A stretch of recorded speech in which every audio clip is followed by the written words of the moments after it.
Hello and welcome back to Cool Coasters and More. Today we're going to be diving into the manufacturer known as Intamin Amusement Rides. Now this is a fairly famous roller coaster manufacturer. They've built rides all over the world. They built a lot of rides here in the US. They're kind of known as being like a record-breaking or out-of-the-box kind of thinking when they build their roller coasters. We're just going to do a general overview of their history a little bit and kind of name off a few coasters that they have built that people like you guys that would know. That way you can kind of get an idea of what this roller coaster manufacturer is all about. All right, let's dive right into this. So in 1967, three men in Switzerland decided to found the company that is now known today as Intamin Amusement Rides. This was basically just three guys in their garage. They wanted to start a company and they wanted to start building amusement rides, and that's how they really got it started. They started out making kiddie rides as well as flat rides. They kind of specialized in the traveling side of amusement rides. Stuff that was small, easy to transport, easy to work on, easy to design. Obviously, they were just getting their feet wet. And in '67, the amusement park industry really hadn't started blowing up yet. It was still in its infancy at that point. So that's kind of what they did: is kiddie rides and flat rides. Their very first roller coaster was a kiddie coaster at Cedar Point. I do know at one point it was known as Junior Gemini. It was kind of right behind where Gemini sits today. That roller coaster is now no longer exists, but that was really Intamin's first ride. It's not very notable just because, like I said, it was a kiddie roller coaster. Moving on into their future, in 1979 is when they really got their first big break, and that's when they opened their first Rapids ride at Six Flags Astroworld. Now, this was the first ride of its kind anywhere. It was really something new, different, exciting, especially being in Six Flags Astroworld in Texas. It was a hot environment, so it was a very popular ride when it opened because it got you wet. And these are all over the place. you know, Six Flags Great Adventure, Six Flags Great America, all of the big Six Flags parks said, "Hey, we want one. This is a cool thing." And that's really the first ride that got their big break as a roller coaster manufacturer, even though it wasn't even a roller coaster. And this just goes to show how Intamin was ready to push the envelope, design something new, design something innovative. They were never afraid to say, "Hey, we can do something different," and that's why these parks kept going to them, because this parks would come up and say, "Hey, we want this or we want that," and they wouldn't say no. They'd just say, "All right, we'll figure it out." Moving on down the Intamin timeline, we reach 1981, where they debuted their first major roller coaster, and this was American Eagle at Six Flags Great America. Now, when this roller coaster opened, it was the longest drop and the fastest speed on a wooden roller coaster. This really set the tone for them as because they wanted to build record-breaking roller coasters. That was Intamin's goal, and this was their first roller coaster, major one at least. And it did that. It broke two records right away there and then. American Eagle still stands today, and you can still ride Intamin's first roller coaster. It's one of my personal favorites at Six Flags Great America.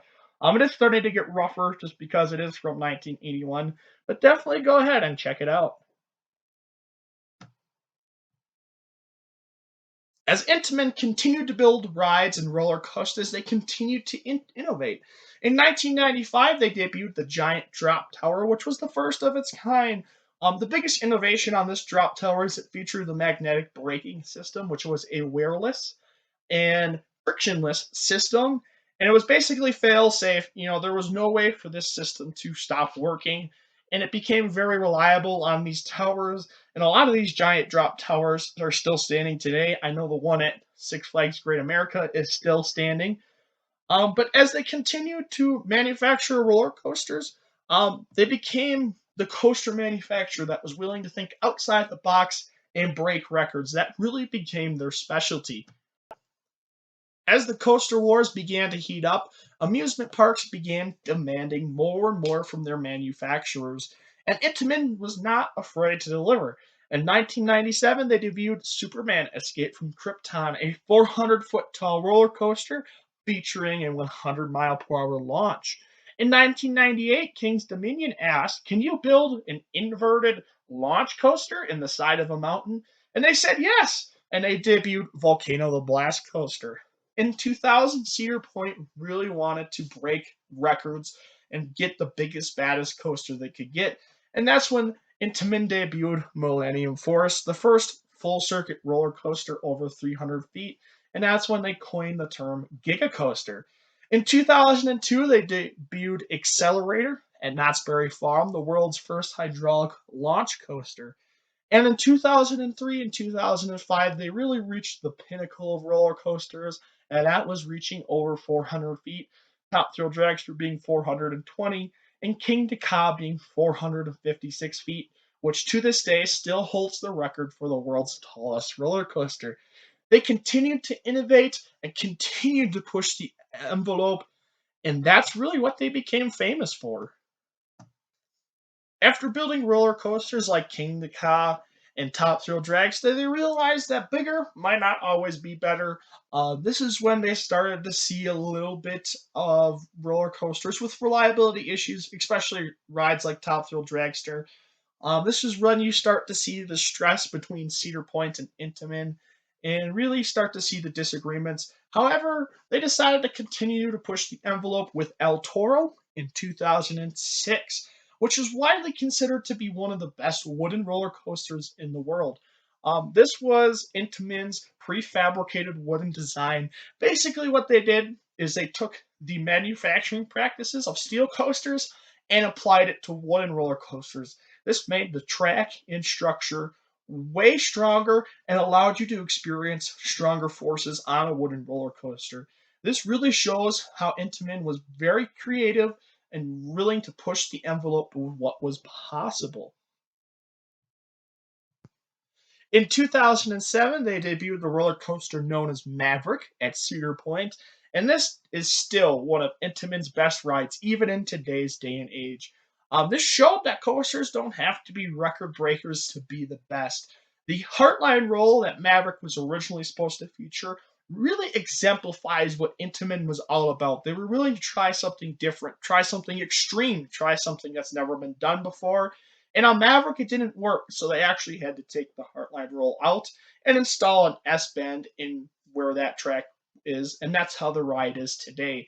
It was one of the few Cedar Point and Intamin disagreements. Obviously, Cedar Point was not very happy that they had to delay the opening of their new ride, and this is when you really start to see Intamin's downfall in the US. After debuting one of Intamin's best rides ever, in 2010 they opened Intimidator 305 at King's Dominion, and this was really the start of the downfall after Maverick's issues.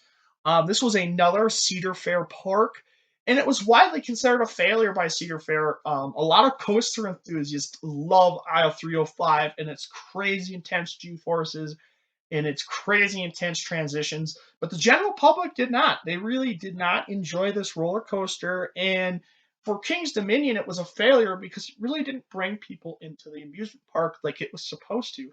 This was really when Cedar Fair and Intamin completely blew up their relationship at this point. Um, and continuing on with the trend, they started having accidents and some really bad luck in the US. And that kind of pushed them out of the country. Not a lot of amusement parks were willing to deal with them building rides. You have the El Toro incidents, you have the Accelerator incident at Knott's Berry Farm, you have the Top Thrill Dragster incident. Um, El Toro, another incident happened on that ride. And Intamin rides really became a problem for a lot of amusement parks in the US, and it kind of pushed them out. They weren't building roller coasters in the country. From 2012 to 2019, they only built one roller coaster in the US. Comparing that to the rest of their history is a huge outlier. However, some of these accidents were at fault. The parks were at fault, or it was just a really bad stroke of luck. But some of the accidents were a manufacturing issue, and that's really what gave them a bad reputation. After all these issues and problems started to arise, Intamin realized that they really needed to kind of step back for a little bit, take a break, and really start over a little bit. They started building a lot of roller coasters in Europe, a lot closer to Switzerland, and they decided to completely redesign their tracks, completely redesign their support systems, and completely redesign their trains from the ground up. And they started blowing up in Europe, building some of the best roller coasters. And once they finally returned to the US, they did not take a break. They debuted Hagrid's Motorbike Adventure in 2019, and this is widely renowned as one of the most innovative roller coasters ever, featuring 7 different launches, 2 drop tracks, multiple different block zones and interactions and stuff. And it's just a crazy ride on the technology aspect. In 2020, they debuted Sandy's Blasting Bronco in New Jersey at that mall, and it's widely renowned to be one of the best roller coasters in New Jersey, and that includes Great Adventure. In 2021 is really when they showed what they could do with their new track and their new trains, and they debuted Velocicoaster, which, in my opinion, should be ranked a lot higher on a lot of people's list. I haven't even been able to ride it yet, and I just know by looking at the layout, it is one of the best roller coasters in Florida. And in 2022, they debuted Pantheon, a swing launch roller coaster featuring a out of bank airtime hill as well as some really new and innovative elements. It's a super cool roller coaster, and they have come back to the US with a vengeance. However, they are still featuring some opposition. Cedar Fair still refuses to work with Intamin. Obviously, we all know that Top Thrill Dragster has been retired, the original version of it, and they are debuting Top Thrill 2 in 2024. However, the Intamin amusement rides has nothing to do with this roller coaster. In fact, Cedar Fair had to sign a contract saying that Intamin amusement rides will no longer be held responsible for any incidents or accidents that occur with that ride. And they actually brought in Zamperla, which is a huge wild card. Obviously, Zamperla builds a lot of family rides. It's not what they're known for.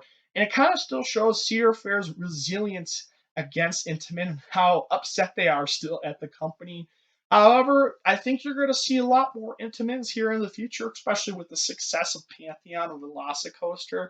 Two really, really great rides that are widely renowned in the coaster enthusiast community. And I really think you'll start to see Six Flags deal with them more. But I think it'll still be a little bit before Cedar Fair is willing to give them another shot. All right. Now, if Intamin Amusement Rides was to go out of business today, as I'm making this video, their legacy would really be innovation. From the beginning, since they began building roller coasters, they wanted to push the limits of what was possible and show the world they aren't afraid to try anything. They really wanted to be innovative, to be different, to be the best, and to build record breaking roller coasters. And that's what they did.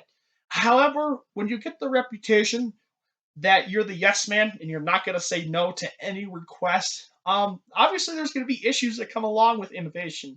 You know, you're going to have reliability problems. You're going to have accidents. It's just a matter of fact when you're trying something new, trying something that hasn't been done before, you're going to have to learn from some of the mistakes that you make.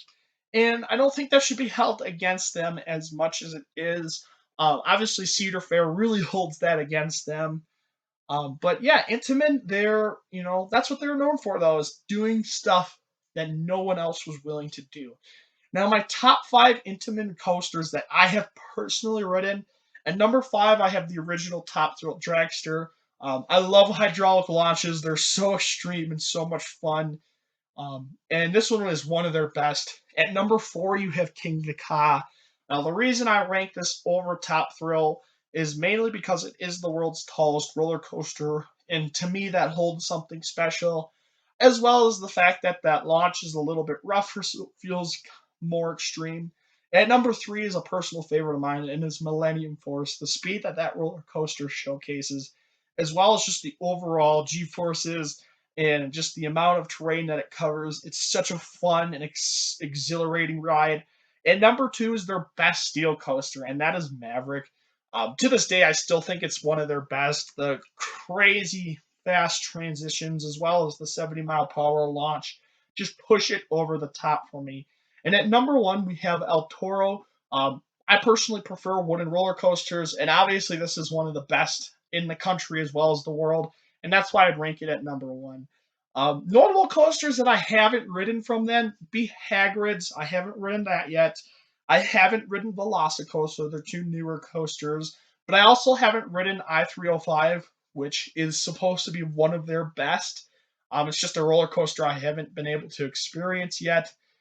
But for the most part, this is one of my favorite manufacturers out there, and I really enjoy most of the roller coasters I get on that they have built. Once again, I'd like to thank you guys for watching this video all the way to the end. It gives me a ton of confidence that people are actually watching my videos. New content coming out in the future. I know it's been a little bit since I posted some stuff, but I plan on getting back into it. I want to do some more Coaster 101 stuff. Drop a comment. If you have a coaster manufacturer that you'd personally like me to do, just drop a comment and I'll do it. Anything from Aero to RMC to B&M, anything, and I'll try and make a video for that manufacturer. We also have the Coaster Wars podcast. Now, I know we only were able to get out one episode. It's me and my sister that record it. Unfortunately, we're on opposite sides of the country, so we can't always get together. But we're hoping to have the second episode, David versus Goliath, out by the end of the week. That's going to be a great episode, a great war. So please listen in. Basically, Spotify, anywhere where you get your podcast. Normally, my sister posts that. And I'll also post it here on my YouTube channel as well. I really appreciate you guys. If you can drop a like, a comment, and subscribe, it makes me a ton happier.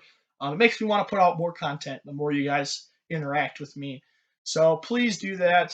And I hope you all have a great day.